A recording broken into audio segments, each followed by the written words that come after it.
UP board, कैसे हैं? बढ़िया। चलिए 2025-26 यानी कि यूपी बोर्ड 2026 की तैयारी हम लोग करने शुरू कर रहे हैं। और 2026 में जो पेपर होगा वो कैसा होगा? जैसा 2025 में देखा गया है, पेपर को थोड़ा सा कॉम्पिटिटिव वे से कनेक्ट करने की कोशिश की गई है। तो इन सबको ध्यान में रखते हुए हमें कुछ ऐसा पढ़ना होगा जिसमें बेसिक तगड़ा हो, थियरी का डेप्थ नॉलेज हो और कंपटीशन से कनेक्टिविटी हो। आप 12वीं के बाद कौन से कोर्स में जा सकते हैं? आपने सोचा मुझे नीट जाना है, मुझे जीमेन जाना है, एडवांस जाना है, इन सब से हटकर और क्या चीजें हैं जहां आपका अच्छा सा करियर बन सकता है? और आपका लेवल क्या है, आपकी पारिवारिक पृष्ठभूमि क्या है, आप किस तरीके से 80,000 पर ईयर, ध्यान समझा, 80,000 पर ईयर कैसे पा सकते हैं, ये सारी जानकारियां आपको इस वीडियो में बताने जा रहे हैं। पहले हम लोग अपने सिलेबस पे चलते हैं कि यूपी बोर्ड का सिलेबस क्या है। चलो देखते हैं। आपका जो यूपी बोर्ड सिलेबस, केमिस्ट्री का जो सिलेबस है, अगर हम लोग 2026 की चर्चा करें तो एनसीईआरटी के आधार पर इसको पार्ट फर्स्ट और पार्ट सेकेंड में बांट सकते हैं। पार्ट फर्स्ट में अगर हम लोग चले तो इसमें आपको फिजिकल केमिस्ट्री के चैप्टर पढ़ने होते हैं और इनऑर्गेनिक केमिस्ट्री के चैप्टर आपको पढ़ने होते हैं। अगर फिजिकल केमिस्ट्री की बात करें तो यहाँ से कुल 3 चैप्टर, विलयन, वैद्युत रसायन, रासायनिक बलगतिकी, तो इसको सॉल्यूशन, इसको कहते हैं इलेक्ट्रोकेमिस्ट्री, इसको क्या कहेंगे, केमिकल काइनेटिक्स कहते हैं। अब जो विलयन का है वहां से 8 नंबर का आपके पेपर में बन जाएगा, वैद्युत रसायन से 7, और इधर भी रासायनिक बलगतिकी कितने नंबर का, 7 नंबर का, 7 7 14 8 22। तो आप कह सकते हैं कि फिजिकल केमिस्ट्री से कितने नंबर का क्वेश्चन आ जाएगा, 22 का। लेकिन याद रखना, अगर आपके एग्जाम में जो 7 सेट बनते हैं, 7 सेट में जो एक सेट में 70 नंबर का जो बनता है, उस 70 नंबर में से इधर से 15 नंबर का, 12 से कितना, ध्यान समझना, 12 से 15 नंबर का न्यूमेरिकल आएगा। न्यूमेरिकल कितने नंबर का आएगा, 15 नंबर का आएगा। तो 15 मार्क्स का क्या आ जाएगा, न्यूमेरिकल आ जाएगा। तो ये किस पार्ट से, फिजिकल वाले पार्ट से। टोटल कितने हो, 22 में आप सोचो 15 नंबर का।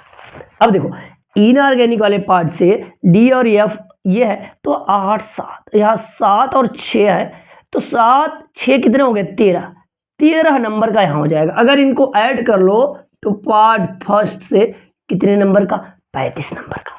तो फिजिकल और इनऑर्गेनिक मिलाकर कितने नंबर का आ रहा है, 35 नंबर का आ रहा है। इधर देखते हैं पार्ट सेकेंड जो ऑर्गेनिक केमिस्ट्री है, इसमें कुल कितनी यूनिट है, 7, सॉरी, तो यहाँ जो यूनिट 5 है, पहला हेलो एल्केन और हेलो एरिन, यहाँ से 7 नंबर का। दूसरा है एल्कोहल, फिनाल और ईथर, यहाँ से 7 नंबर का। एल्डिहाइड है, कीटोन है, कार्बोक्सिलिक अम्ल है, यहाँ से कितने नंबर का, 8 नंबर का।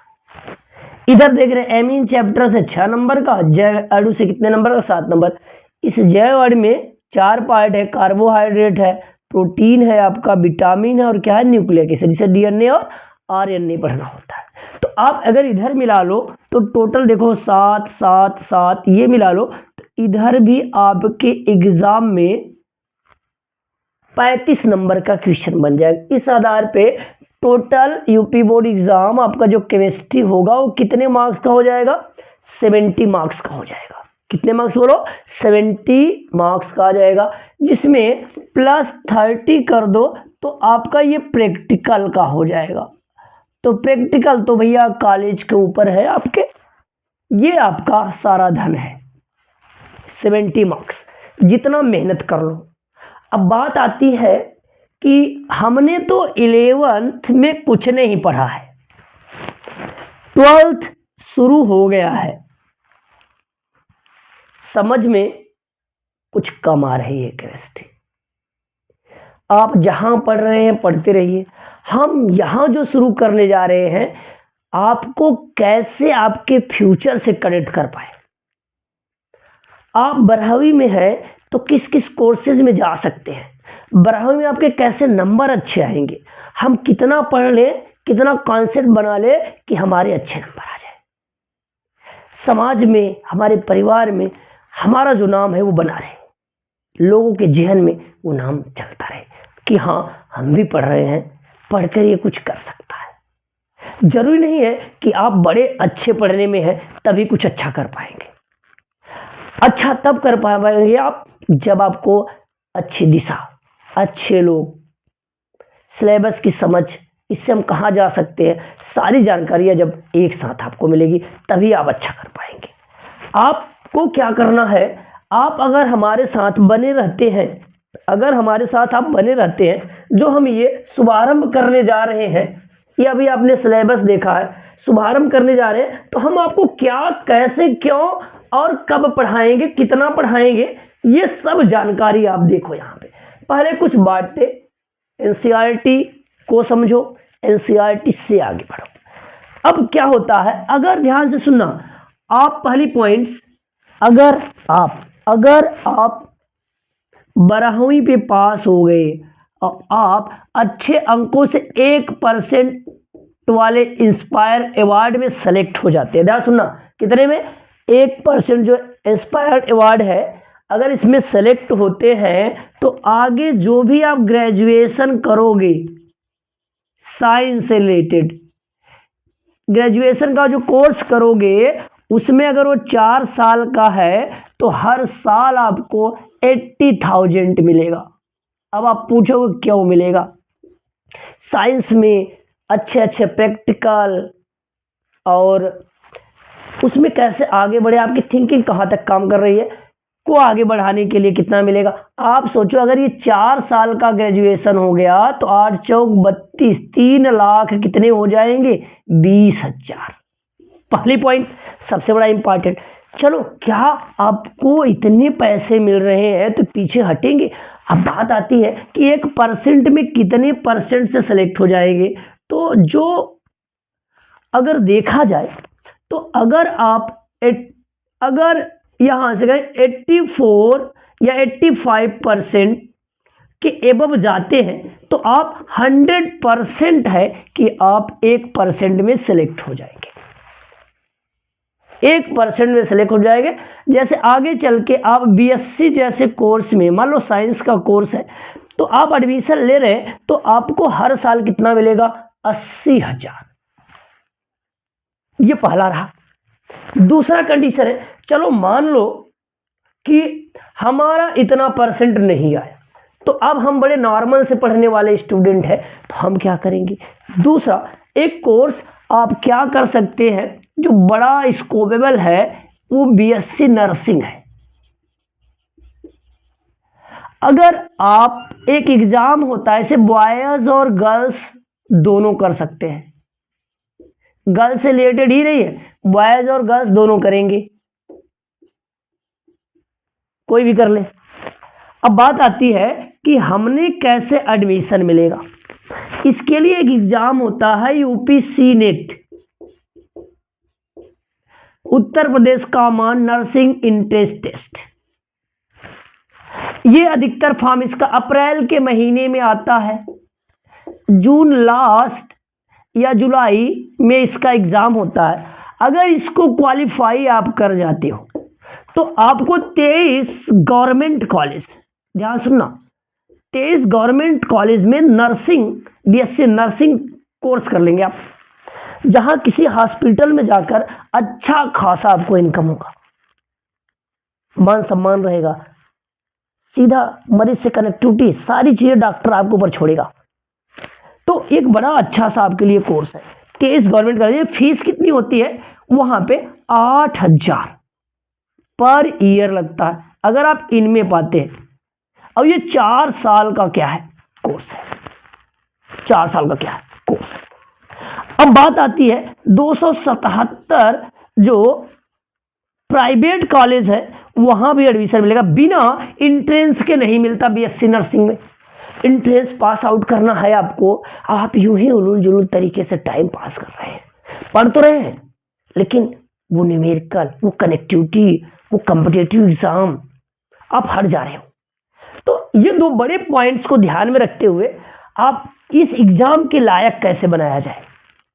अभी मैं आपको नीट जी मेन इस तरफ नहीं ले जा रहा हूं, आप अगर नॉर्मल है तो उस तरह बाकी सारी चीजें आपको नीट से कनेक्टिविटी दिखाई जाएगी, आपके जी मेन से कनेक्टिविटी कैसे हो जाएगी, इंटर के बाद क्या क्या करने से हमें क्या लाभ है, आप कहां जा सकते हो, कौन सा कोर्स करें हमारे लिए बढ़िया रहेगा, हमारा लेवल क्या है, हम कितना समझ पाते हैं सब्जेक्ट को, सारी चीज का गाइडेंस शैक्षिक और व्यवसायिक निर्देशन के साथ आप अगर हमारे साथ बने रहे तो कुछ दिनों ही बाद आपके साथ अच्छा होने लगेगा, अच्छी समझ विकसित होगी, अच्छी सोच आएगी और डेली आप कुछ न कुछ नया सीखेंगे। सारी चीजें आपके हाथ में है, आप कितना अपने आप को इन्वॉल्व कर पाते हैं। सबके पास क्षमता है, सबके पास क्वालिटी है, बस बशर्ते सही दिशा, सही निर्देशन, सही समय पे सही निर्णय अगर आपको मिल गया ना, आप कुछ भी कर सकते हो। इन्हीं सबको ध्यान में रखते हुए मैं ये यूट्यूब पर, इस यूट्यूब चैनल पर जो इसका नाम है @YK अनिल केमिस्ट्री, आपको बोर्ड एग्जाम में कैसे क्वेश्चन आते हैं, हर चैप्टर पर क्वेश्चन के अकॉर्डिंग वीडियो, आपको कितना लिखना है का वीडियो, कैसे आपकी हाई ऑर्डर की थिंकिंग डेवलप हो। आपको कुछ भी नहीं आता है तो आपको बेसिक से कनेक्ट करके क्वेश्चन को सॉल्व करना सिखाएंगे, सारी बेसिक। 11th आपने कुछ नहीं पढ़ा है तब भी 12th में हम आपको ऐसे बताने की कोशिश करेंगे जैसे आपको लगेगा कि नहीं हमें तो आ रहा है, बशर्ते आपको रिवाइज करना पड़ेगा, प्रैक्टिस करना पड़ेगा, एग्जाम के लायक बना देंगे आपको। हाँ, आप कहेंगे कि हाँ एग्जाम है और कोई प्रेशर नहीं है। तो ऐसी सब स्थितियों को जानने के लिए आप मैं ला रहा हूं, शुरू कर रहा हूं ये अभी कुछ सिलेबस की कंडीशन और बहुत से ऐसे कोर्सेज जो आप बराबरी की बात करेंगे, जो आपके लिए बहुत ही निहायत ही जरूरी है। तो आप सोचिए मत, अगर चैनल पे आए हैं पहली बार देख रहे हैं तो क्या करिए, सब्सक्राइब कर लीजिए और डेली देखिए वीडियो। कब? शाम 7 या 8 बजे, शाम 7 या क्या 8 बजे, शाम को 7 या कितने बजे 8 बजे आप वीडियो पाइए। बड़ा 20 से 25 मिनट का वीडियो जो आपको आपके फ्यूचर की तरफ ले जाएगा। मिस मत करिएगा आप, जरूर अपने दोस्तों में शेयर कर दीजिए। जहां पढ़े, किसी भी कोचिंग संस्थान पढ़े, पढ़ते रहो, वो आप कंटिन्यू रखो, आपका वो दिनचर्या है बनाए रखिए। हाँ, अगर ये वीडियो आपके पास पहुंच रहा है तो सब्सक्राइब कर लीजिए, अपने दोस्तों में शेयर कर दीजिए। अगर आपको लगता है कि मेरे साथ बढ़िया होगा, लाइक कर दीजिए, जुड़िए, कुछ दिन तक देखिए। अगर नहीं आपके साथ अच्छा हो रहा है तो डिसलाइक कर दीजिए, अनसब्सक्राइब कर दीजिएगा। लेकिन अभी विश्वास ही सब कुछ है, विश्वास करेंगे ना हो सकता है बहुत आगे जाएंगे। विश्वास, बाइक चलाते हैं ना, स्पीड कितनी भी रहे लेकिन भरोसा होता है कि ब्रेक हमारे पास है। कभी आप निगेटिव नहीं सोचते कि ब्रेक फेल हो गई तो क्या होगा, आप सदैव क्या सोचते हैं, ब्रेक हमारे पास है, हमारे हाथ में, कंट्रोलिंग हमारे हाथ में है। तो क्या सोच रहे हैं, सारी कंट्रोलिंग आपके हाथ में है। अगर आप चाहेंगे ना तो स्पीड हाई होगी, कंट्रोलिंग भी हाई होगी। आपके पास वो एनर्जी है, दुनिया की कोई ताकत आपको नहीं रोक सकती। आप सुनते हैं ना, जमीन रोके फलक रोके मगर हम रुक ना पाएंगे ये इवॉल्व की शक्ति है। आप पहचानिए, अपनी योग्यताओं को पहचानिए, समझिए और आगे बढ़िए। वीडियो देखने के लिए बहुत बहुत धन्यवाद। मिलते हैं अगले वीडियो में।